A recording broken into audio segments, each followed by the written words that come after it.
Señor nos siga bendiciendo. Amén. Amén.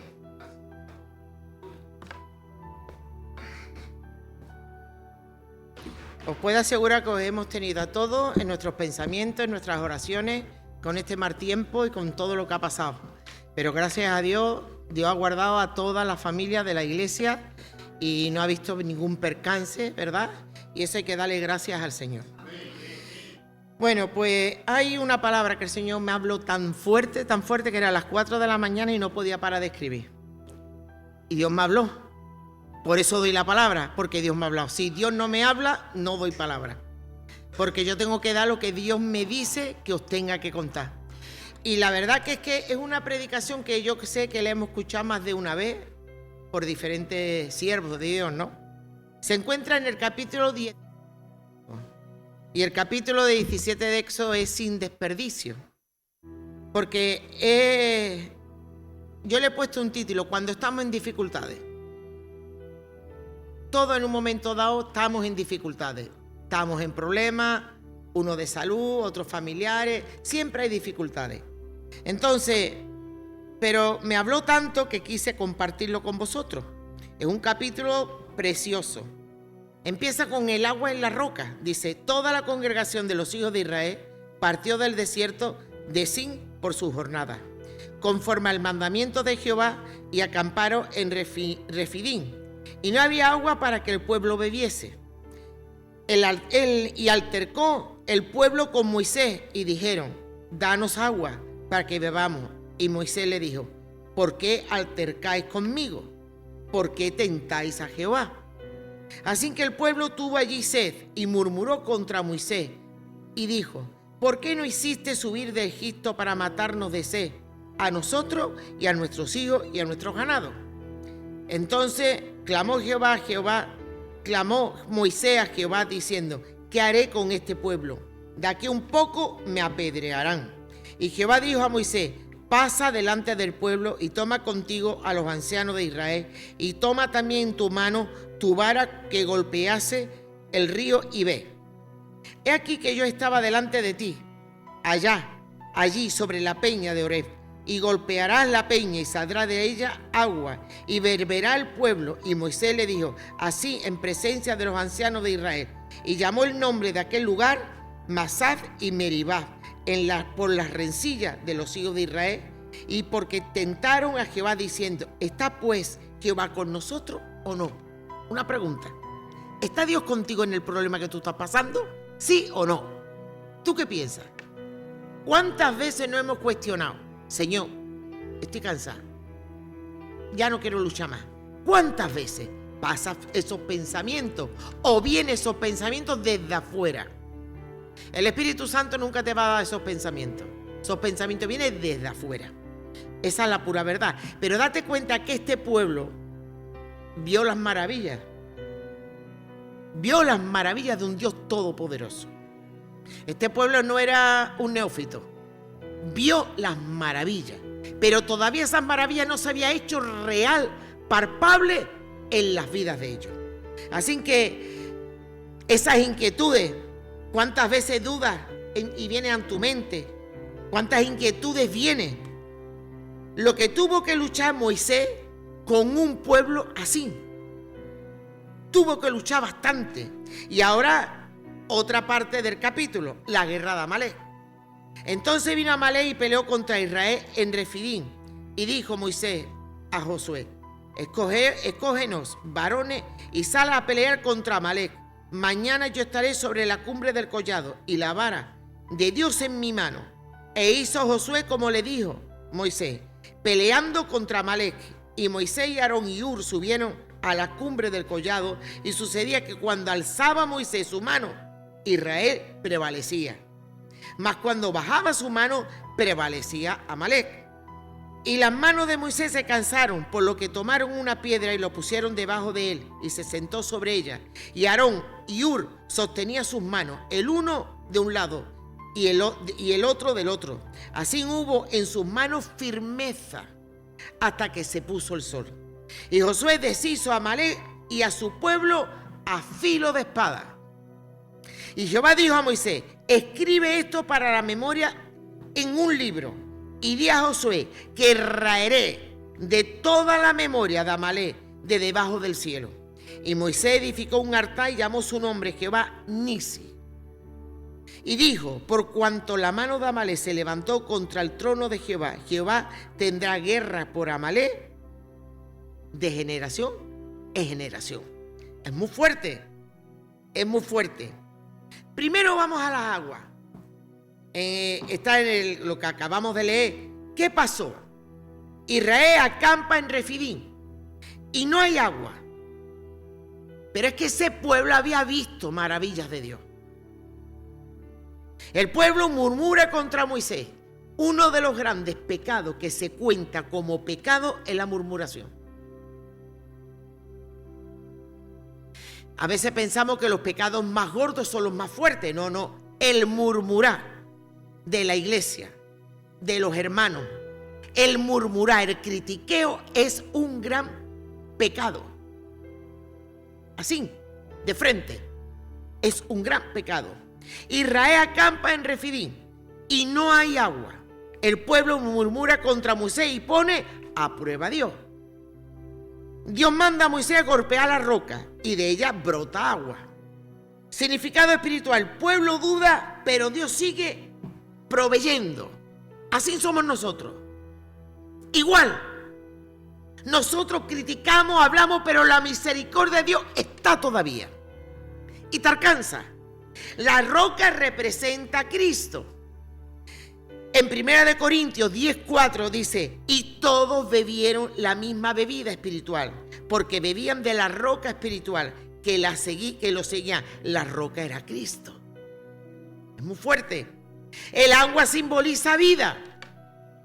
Tú sin agua no puedes vivir. Representa vida. El Espíritu Santo y el sustento espiritual. Refidim significa lugar de descanso, pero allí hubo prueba. A veces el lugar de descanso se convierte en una prueba.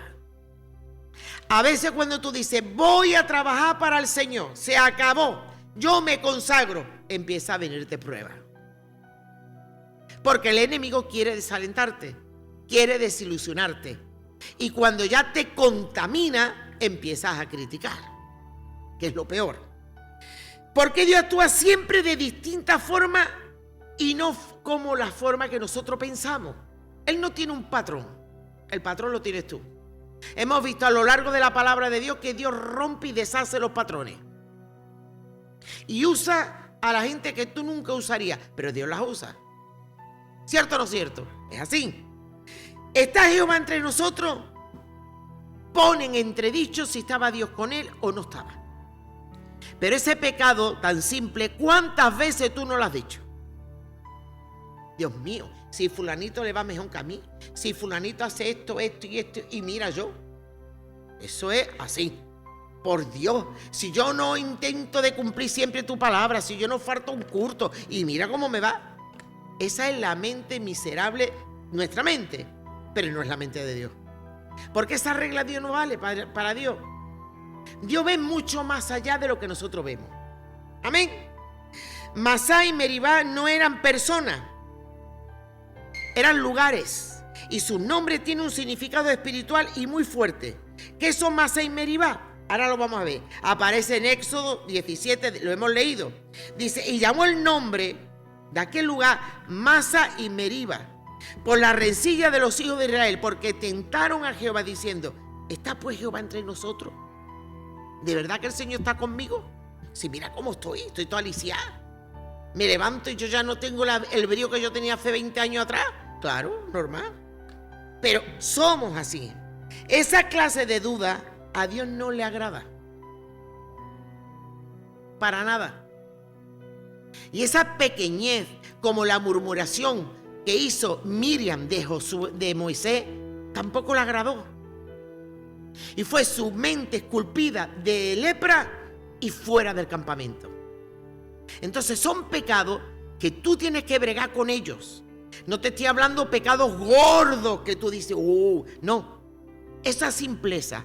Aprendamos a no hablar más de lo que no debemos. Amén. Porque el pueblo probó a Dios diciendo, ¿está Jehová con nosotros? Meribá significa contienda o pleito.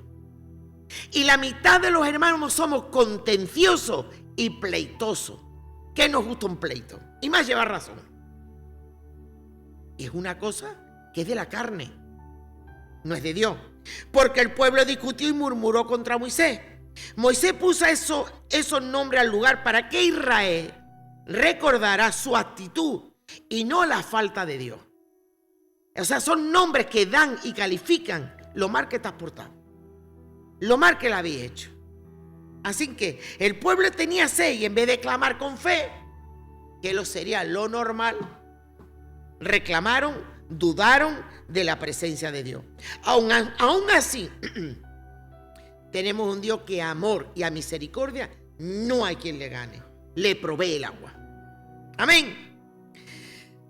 Pero eso más adelante, por eso más adelante advierte, no endurezcáis vuestros corazones como en Meribá, como en el día de Masá, en el desierto. No lo endurezcas, porque un pecado te llama a otro, como un abismo llama al otro. No puede endurecer tu corazón. Mira, nadie sabe de edad de un mes para acá la que nosotros hemos tenido. De pruebas, de situaciones, de conflictos. Que si el seguro de aquí, que es, mira, gordísimo. Y sin embargo he tenido que confiar ciegamente. Porque el coche se le desencadenó, lo voy a contar, ¿vale? El coche se le desencadenó una avería de 4.500 euros. ¿Me había escuchado quejarme? He tenido que estar confiando. Cuando ya se ha arreglado, se ha llevado a la casa oficial, se ha arreglado por 180. Porque no era lo que me dijeron. Pero esa mentira que te dijeron te lleva a ti al abismo. Te lleva al caos. Porque las malas noticias, está todo lleno de malas noticias. Y se infunde el miedo y los temores en la mente. Y es más largo de contar, lo que pasa es que resumo. Y así estamos, una cosa con otra, y se va quitando y se va quitando. Pero qué difícil es abrirte camino en medio de la contienda que se te levanta. ¿Cierto o no cierto? Y este pasaje se repite en Hebreos 3, 7, 11, dice, por lo cual, como dice el Espíritu Santo, si oyereis hoy su voz, no endurezcáis vuestros corazones, como en la provocación en el día de la tentación del desierto, donde me tentaron vuestros padres y me probaron, y vieron mis obras 40 años. Es muy fuerte, pero que Dios sabía perfectamente que no eran dignos de pasar, que no calificaban. ¿Me entendéis? No calificaban. Es como un examen. Y no calificaban ni daba la talla. Y sabía que iba a pasar 40 años en el desierto. A causa de lo cual me disgusté contra esa generación y dije, siempre anda vagando en sus corazones y no han conocido mis caminos. Ese es el secreto. Porque cuando tú conoces verdaderamente el camino de Dios y sabes las cosas, tú haces lo que Dios te dice. Nosotros dijimos, bueno, hemos terminado el suelo, empezamos con otro préstamo. Pero hay que arreglarlo. No, eso no sé, después ya lo contaré en persona. Entonces, ¿qué es lo que pasa? Que tú tienes que confiar. Terminaba el suelo, pues empezamos a arreglar el coche, venga. Y el coche ya tuvo otra avería gorda hace tiempo, ¿eh? Y está ahí. Pero date cuenta cómo son las luchas y las pruebas y las circunstancias. Ahora tú pones esto al lado de los que están, hay casos peores. El mar de mucho consuelo de tonto, no. Pero a ti te duele la muela y tú eres el que vas a sacártela, punto, se acabó. Y tú tienes de momento lo que se te ha venido encima. Entonces, llevamos desde antes de Navidades una racha impresionante. Pero ahí vamos. Vamos para adelante. Entonces, a causa de lo cual me disgusté contra esa generación y dije, siempre anda vagando en sus corazones y no han conocido mis caminos. Por tanto, juré en mi ira, no entrarán. ¿Quién entraron? Los hijos de los hijos. ¡Qué pena! ¡Qué pena! Que no entraron.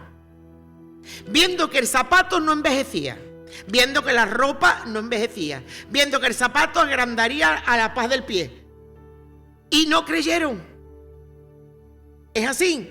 Hoy Dios permite pruebas, no para destruirnos, sino para enseñarnos y a confiar ciegamente en Él. La murmuración apaga la confianza en Dios. Amén. Ahora, ¿quién era Amalek? Porque Dios me habló, de verdad, no podía dormir. ¿Quién era Amalek? No Amalés, sino Amalek. Amalek fue nieto de Saúl, hermano de Jacob, hijo de Elifaz, fundador del pueblo de los amalecitas, en Génesis 36:12. O sea, pariente lejano de Israel, pero no amigos. Eran enemigos declarados. ¿Qué hizo Amalek? Vamos a contar qué hizo Amalek para entender el capítulo. Cuando Israel salió de Egipto, Amalek los atacó sin motivo por la espalda. A los débiles, a los ancianos, a mujeres, a niños. En Deuteronomio 25, 17 al 18 dice: acuérdate de lo que hizo Amalek contigo en el camino cuando salía de Egipto, de cómo te salió al encuentro por el camino y te desbarató la retaguardia de todos los débiles que iban detrás de ti cuando tú estabas cansado y trabajando y no tuvo ninguno temor de Dios. Cuando tú atacas a un hermano por la espalda, se llama traición. Cuando tú atacas a cualquier miembro de la iglesia, pero ni aun con tus amistades, debes de ser así. No con la iglesia, con nadie. Debemos de ser leales, íntegros. Amén. No podemos ser de doble cara, porque a Dios no le agrada. Es que a Dios no le agrada. Entonces, a los trabajados, a los cansados, no tuvieron temor. Y hay tantos cristianos que no tienen temor de criticar, de chismear y de decir cosas que no le corresponden, o meterse en problemas de la iglesia que tampoco le corresponde, que para eso estamos nosotros, que no estamos figuras decorativas, que creemos que nosotros nos esmeramos por hacer el trabajo para el Señor con excelencia. Amén. Dice, por eso Dios consideró un ataque cruel y cobarde. A mí me gusta un poquito los refranes. Del toro bravo me libro yo, porque del manso me libre Dios. Pero del que lo veo de venir, fantástico. Pero aún así, en el Señor dice tú, paso del tema. A conflicto Dios no me lleva. ¿Me entiendes? Porque es así. Antes era así, pero ya paso del tema y evito conversaciones y evito lo que... ¿Por qué? Porque a paz nos llamó Dios. A paz. Entonces, enemigo jurado y traicionero, debido a su ataque de cobardía no provocadora, especialmente contra los más débiles, traidores y enemigos del pueblo de Dios. Su pecado más grave ocurrió poco después de salir de Egipto, cuando Amalek atacó a Israel en Refidim. No atacaron de frente al ejército, sino que desbarataron la retaguardia de los débiles. Mira, si ustedes supieran cuántas veces se podría haber resuelto problemas, conflictos, porque no han sido claros. ¿Me entiendes? Aquí hay dos ministerios, está mi marido y yo tengo el mío. Pero saben muy bien con quién hablar cuando quieren ganarse las cosas. ¿Me entiendes? Porque yo he dicho de una persona concreta, que no voy a decir el nombre, digo, todo se arregla en el momento que hable conmigo. Pero la gente a veces evita confrontaciones y evita las cosas porque no se atreven. Porque es más fácil criticar por detrás, es más fácil cuestionar por detrás, es más fácil dudar por detrás y no de frente. ¿Me entiendes? Así es el ser humano y así era Amalek. Entonces, un ataque no provocado, como dice, Israel no estaba invadiendo el territorio de los amalecitas. Amalek salió al encuentro de Israel para paralizarlo y para darle fuerte, para pelear sin razón. Representa la oposición perenne y la rebelión contra el pueblo de Dios. Eso representa Amalek. Y la voluntad divina. A lo largo de la historia bíblica continuaron aliándose con otros pueblos, con los moabitas, con los medianitas, para oprimir a Israel. Cuando se te levanta una persona por envidia, se alían. Y es como si los mismos espíritus se atraen. ¿Cierto o no? Los mismos espíritus se atraen. Y como se atraen en lo mismo cocinan. Pero eso hay que romperlo. Romperlo desde tu vida y romperlo en la iglesia y romperlo en todos lados. Porque no es de Dios. Ni más ni menos. Es que no es de Dios. El enemigo lo seguimos teniendo hoy. El enemigo se levanta con o sin razón para hacerte la vida imposible. Él disfruta torturándote. Él disfruta haciéndote daño. No es normal tantos ataques y tantos problemas. El enemigo no quiere que avancemos, ni más ni menos. No quiere que tú avances, no quiere que tú crezcas, no quiere que tú madures. No quiere. No quiere, y eso siempre lo vamos a tener. Y nuestra misión es tumbarlo y quitarle todo el poder ese que ejerce con nosotros cuando estamos de bajona, por decirlo de alguna manera. Pero lo que el enemigo quiere es tumbarnos y destruirnos. Eso es así. Entonces entendemos ya por qué Dios dijo y por qué Dios actuó contra Amalek. Amalek no temió a Dios. Atacó al pueblo cuando estaban cansados, representó una oposición constante, o sea, se oponía al plan de Dios. Dios dijo, Jehová tendrá guerra con Amalek, o sea, tendremos guerra con Amalek de generación en generación, que es muy fuerte. O sea, que yo he tenido mi guerra con Amalek, mis hijas van a tener la guerra con Amalek y sus hijos van a tener guerra con Amalek. Y hoy tenemos guerra con Amalek porque representa al enemigo y a la carne. Y lo mismo que yo he conquistado mi terreno, mis hijos tienen que conquistarlo y mis nietos tienen que conquistarlo. Yo no puedo hacerlo por ellos, es cada uno. Una pregunta, ¿estás preparando tu generación para enfrentarse a los amalecitas que representa al mundo? ¿Estás preparándolo? Porque ese es un gran dilema. Ellos van a hacer ni más ni menos que lo que tú hagas. Lo que tú hagas es lo que van a hacer ellos. Ni más ni menos. Los hijos de Jehová vamos a tener guerra y nuestros hijos van a tener guerra. Porque el diablo lo que no quiere es que avancemos, te lo repito.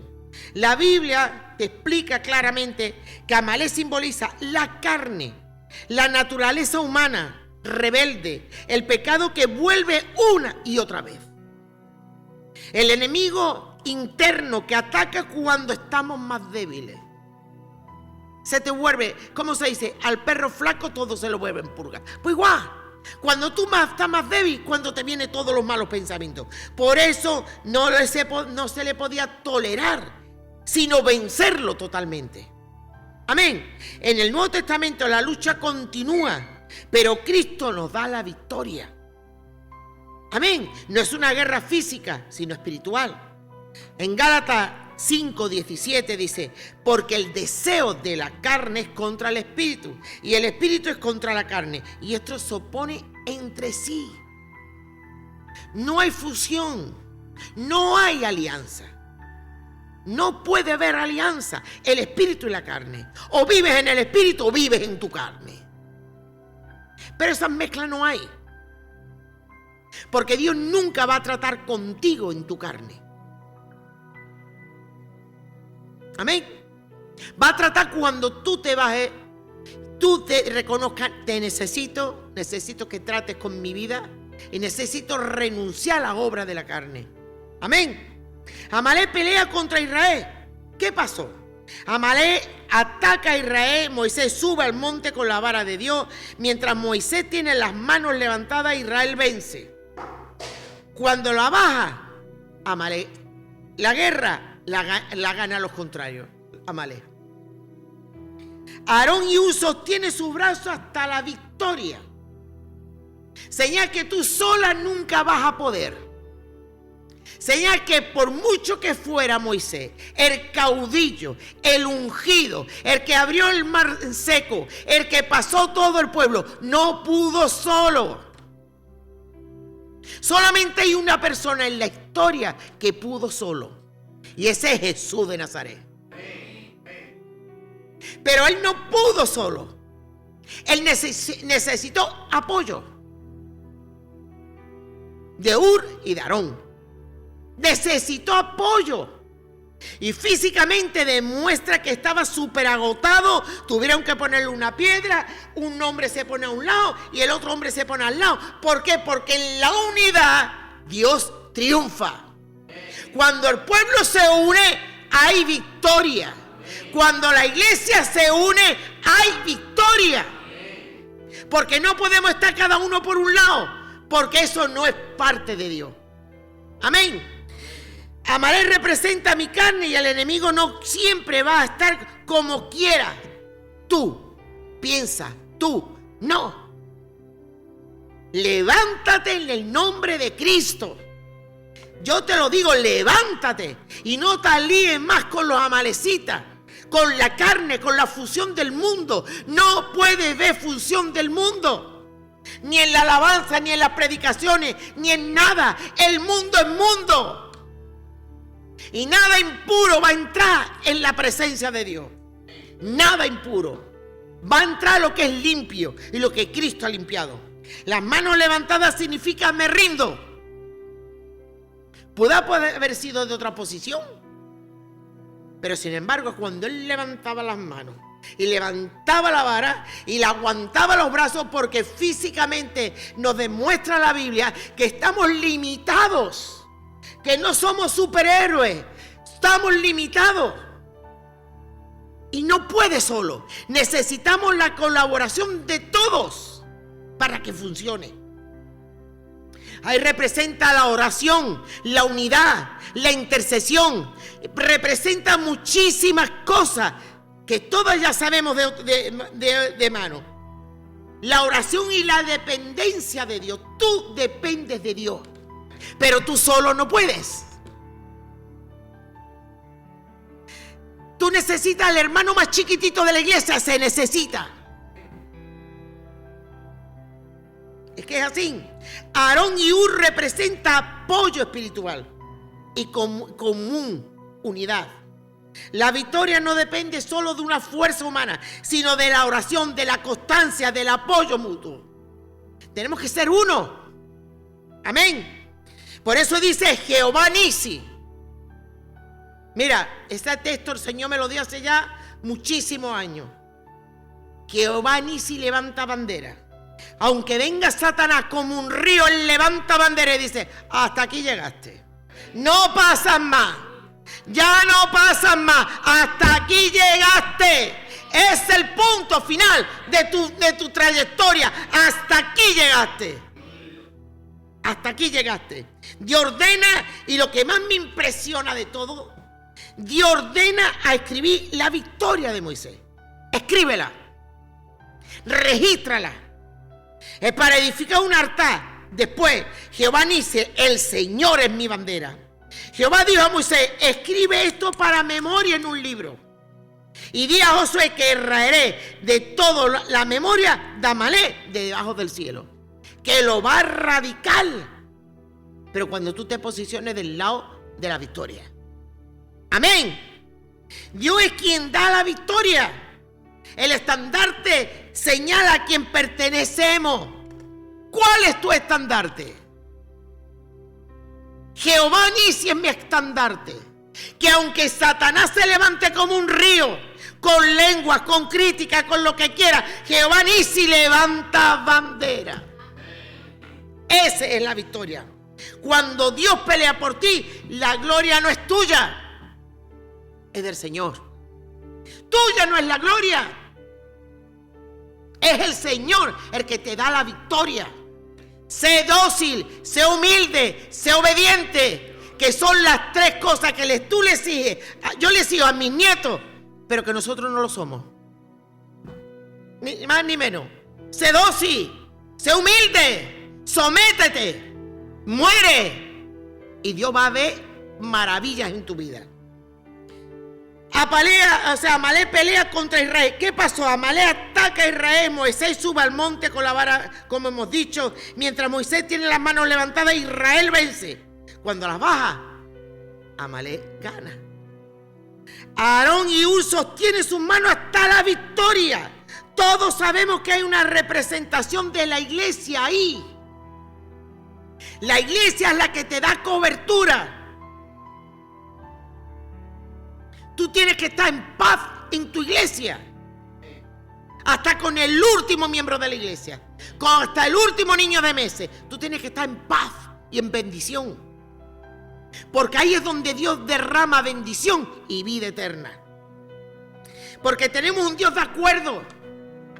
Amén. Es un Dios de acuerdo, de palabra. Y Él ha hecho un pacto sempiterno para toda la vida contigo. Ese pacto lo partes tú. Cuando te sales, cuando desobedeces, cuando criticas, cuando te metes en problemas que nadie te ha llamado, cuando te criticas y hablas más de lo que no debes, eso lo partes tú. Así de fácil. Si Amalek representa mi carne, el enemigo que siempre va a estar como quieres ganarlo con tu fuerza, con tus pensamientos, imposible. Para tú tener victoria, tuvo que morir Cristo en la cruz del Calvario. Amén. Por eso te dice, levántate en el nombre de Cristo. Pon tus manos en la batalla, porque hay una guerra que pelear. Hay una guerra que pelear. Las manos levantadas significan me rindo. Ya no puedo más. Me rindo. Así que vuelvo y te repito, la victoria no depende solo de la fuerza humana, sino de la oración, la constancia y el apoyo mutuo que debemos de tener entre todos. Amén. Dios provee en las necesidades. Dios vence al enemigo. Dios pide confianza, oración y constancia. La murmuración retrasa, pero la fe abre camino. Piensa en ti nada más. Vive con tus problemas nada más. ¿Qué te importa el de fulanito y fulanito? Eso no va contigo. Ora con tu hermano y punto. Amén. El enfoque del cristiano es así. Tenemos que ser cristocéntricos. La roca golpeada, Cristo en la cruz. El agua es vida eterna. La vara levantada es autoridad de Dios. Jehová Nisi, Cristo nuestra victoria. José deshizo a Amalek y a su pueblo a filo de espada. Y me habló tanto esa palabra, a filo de espada. En Efesios 6:17 dice, tomar el yelmo de la salvación y la espada del Espíritu, que es la palabra de Dios. Tu espada es la palabra de Dios. Y dijo, por cuanto la mano de Amalek se levantó contra el trono de Jehová, Jehová tendrá guerra con Amalek de generación en generación. O sea, yo peleo mi guerra, tú tienes que pelear las tuyas y nuestros hijos tienen que pelear las suyas. Porque de generación en generación. Porque Dios no tiene sobrino, Dios no tiene nietos, tiene hijos. Amén. Hijos. Los padres podemos estropear hasta los hijos sin darle responsabilidades, sin ponerlo al frente. Ay, pobrecito, déjalo. Ay, pobrecito. Yo nunca he dicho eso de ninguno de los cuatro. A trabajar, trabajar. A estudiar, si no a trabajar. A mí no me ha dado pena levantarlo a las 5 de la mañana. ¿Qué quiere que te diga? Me ha dado pena, pero nunca, jamás se lo he demostrado a nadie. Pero me ha dado pena y he llorado. Pero a mí me da igual, a las 5 de la mañana vender. Y esto es lo que hay. Porque si no formamos hombres y mujeres así, ¿qué sociedad la que hay hoy en día? ¿Qué sociedad hay? ¿De cristal? Yo no sé qué sociedad hay, pero hay que crear hombres y mujeres que sepan enfrentarse con los problemas y armas del Espíritu Santo para poder enfrentarse a todos los ataques que vienen del enemigo. Amalek, el enemigo persistente. Escríbelo. Moisés, escríbelo. Escríbelo y enséñalo al pueblo. Que va a haber guerra de generación en generación. Esa guerra no ha acabado hoy. Sigue y seguirá. Porque es así. Y no me he metido en sacar cómo Dios permitió que se quedaran los amalecitas. Amalek, ataque de la debilidad. Amalek, lo que se opone a Dios. La victoria, la dependencia de Dios. Esa es tu victoria, depender de Dios. Y ser humilde. No hay otra. Sé humilde y depender de Dios. A mí me nutrió tanto que o me lo estoy predicando para mí misma o lo estoy predicando para todos. Pero a mí me supo buenísimo, porque en cada texto, en cada palabra Dios me estaba hablando. Y me estaba hablando a filo de espada exactamente, como dice, coge la espada del Espíritu. ¿Qué vas a coger? ¿Cuerpo a cuerpo? Son guerras espirituales que se te levantan. Y llevamos una racha que me tengo que confiar en el Señor y punto. Se acabó. Él no nos va a dejar. Y si hay que hacer esas medidas, pues se hace esas medidas. Pero Dios es el que me sostiene, el que me sustenta, el que me provee. Esa es mi roca. Amén. Que el Señor bendiga a todos los que os habéis conectado. Espero que haya sido de bendición. Que el Señor os bendiga. Que la bendición del Padre, del Hijo y del Espíritu Santo esté con cada uno de vosotros.